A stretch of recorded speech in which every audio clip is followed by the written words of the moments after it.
Hello, my name is Vicky Sutton. And my name is Megan Thompson. The presentation will consist of a chosen case study where we'll look at the psychological effects and concepts of motivation, anxiety, confidence, and attention. So here is the case study. We will identify psychological approaches and theories of this scenario, and we'll be applying it back to Ryan's thought process or feelings that he is experiencing. We will also provide Ryan with an intervention to improve psychological skills that we have identified and overall well-being. The psychological approaches that we have selected are cognitive and humanism. Cognition is mainly to do with the thought process, such as thinking, decision-making, remembering, and problem-solving. Applying this to Ryan, he is experiencing negative thoughts, undesirable feelings, and loss of confidence due to sustaining a heart attack. Therefore, this has changed his perception mentally of taking part in exercise, as he finds it difficult to concentrate and remain focused, which results into increased anxiety levels, negatively affecting emotional state and mental processes.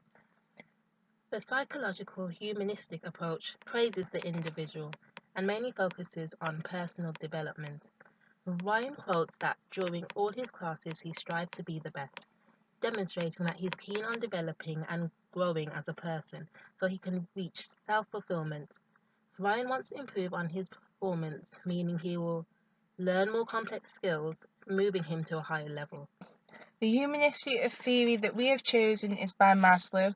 He created the hierarchy of human needs theory that must be met for people to become motivated. The social cognitive theory we have also chosen, but we'll talk about this more in detail in the next slide.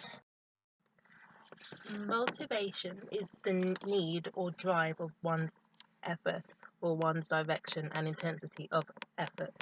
There are two types of motivation: intrinsic motivation, which comes from within, and extrinsic motivation, which is from external factors. Ryan has extrinsic motivation levels of external regulation, which links into the social cognitive theory. This is where an individual changes their behaviour to motivate an external demand. He quotes that he has great support and encouragement from staff and instructors. He's externally motivated by these people who encourage him to exercise. Ryan used to be intrinsically motivated, however, now due to the heart attack, his levels of motivation have decreased, affecting his enjoyment. One concept of motivation is self-efficacy, and this is believing in yourself and your abilities.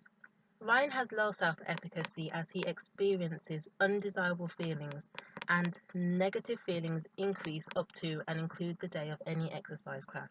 This affects his performance negatively. His low self-efficacy means he has difficulty overcoming this barrier. The theory that we have chosen is the social cognitive theory, which suggests that outcome expectations are the main determinants of behaviour. Predetermined groups that make up the theory are behaviour, personal and environmental factors.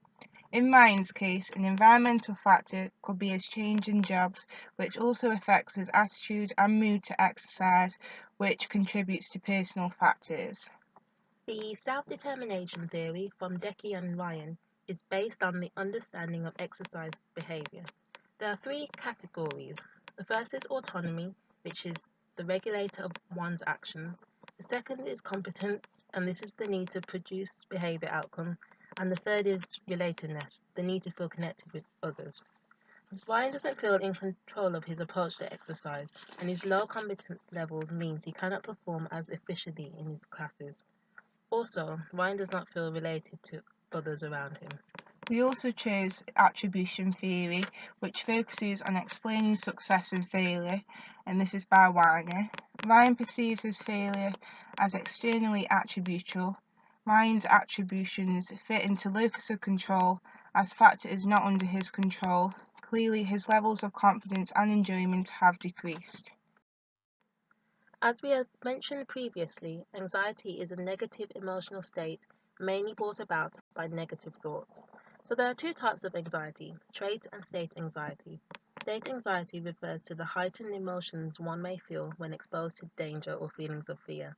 In contrast, trait anxiety is actually part of someone's personality as a characteristic or personal trait. Anxiety has three main components. Mental, physical, and behavioural. If a person is affected mentally, they will feel very nervous, apprehensive, worried, maybe confused, have problems focusing, concentrating, and directing attention. A person may also fear that they are being evaluated negatively. For instance, a person trying out a class for the very first time may fear that the instructor points out how badly they are performing. So, those were the mental components of anxiety. Now we are going to look at the physiological components that usually accompany the mental. There are quite a few physiological symptoms, and these include an increase in heart rate, raised body temperature, tension in muscles, dry mouth, and lightheadedness. Finally, anxiety affects how a person behaves. They will either avoid the situation or approach it. So we can clearly see that Ryan is experiencing severe anxiety due to an ongoing negative mental thoughts and undesirable feelings. We are now moving on to the theories of anxiety. Zone of optimal functioning by Uri and Hanning use the individualized zone of optimal functioning theory to suggest that a person's performance level is best in their optimum zone of anxiety. Once a person is no longer in the zone, anxiety levels increase. Referring this back to Ryan, we can clearly tell that Ryan is not in his optimal zone due to decreased performance levels. He mentions inability to concentrate and a loss of confidence, which both contributes to his anxiety. So before Ryan becomes anxious, he will experience the four-stage stress process. The first stage includes his change of jobs and his recent heart attack, which can be seen as an environmental factor. The second is Ryan's perception of this environmental factor, in that his negative being that he perceives that he's unable to handle this demand. As a result, the stress response includes increased arousal levels leading to anxiety and causes exercise performance to decrease. And lastly, the behavioral outcome is that Ryan finds it hard to focus his concentration and attention while he's in his usual exercise class setting. As this goes on, Ryan may find that he's unable to achieve and perform how he used to before the heart attack, causing anxiety to increase even more. We are now looking at the concepts of attention and concentration. Attention is referred to the selectivity and alertness of information requiring mental effort. Internal and external distractions will have an effect on concentration. We also looked at focus. Internal focus is based on thought, whereas external focus is based on environmental factors.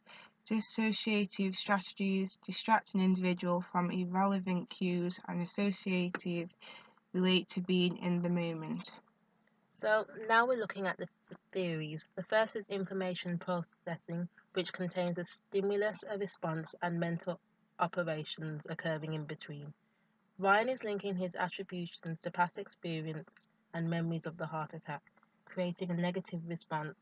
It is important that Ryan processes positive information of the past with the things he enjoyed and what he was good at before the injury. Ryan should process what the instructor is saying to improve performance. The other theory that we have chosen is the attentional control theory by Essink. States anxiety affects an individual's attention. Broadbent filter evaluation is also another theory by Broadbent. Assumes that attention functions like a filter. The cue utilization theory by Easterbrook suggests that as arousal levels increase, and individual perception field will decrease. Ryan's attention has become self-focused, resulting in him experiencing a lack of confidence, indecision, as well as doubt. It has affected Ryan's concentration, quote, inability to concentrate. He wants to exercise, but is more focused on himself, or more specifically, his heart attack experience and performance levels. Instead of using dissociative strategies, Ryan uses associative strategies due to this self-focused attention. In conclusion, the intervention that we have chosen is self talk, and this can be spoken aloud in words or in the mind, and can be positive or negative. Positive self talk improves an individual's self confidence, whereas negative self talk has a negative effect. A self-talk intervention will be beneficial for Ryan to improve his self-confidence. Before Ryan starts, he could use positive self-talk to increase effort and motivation levels while maintaining drive and attention. And it's important that he uses this intervention to remove negative thoughts, reduce anxiety and stress.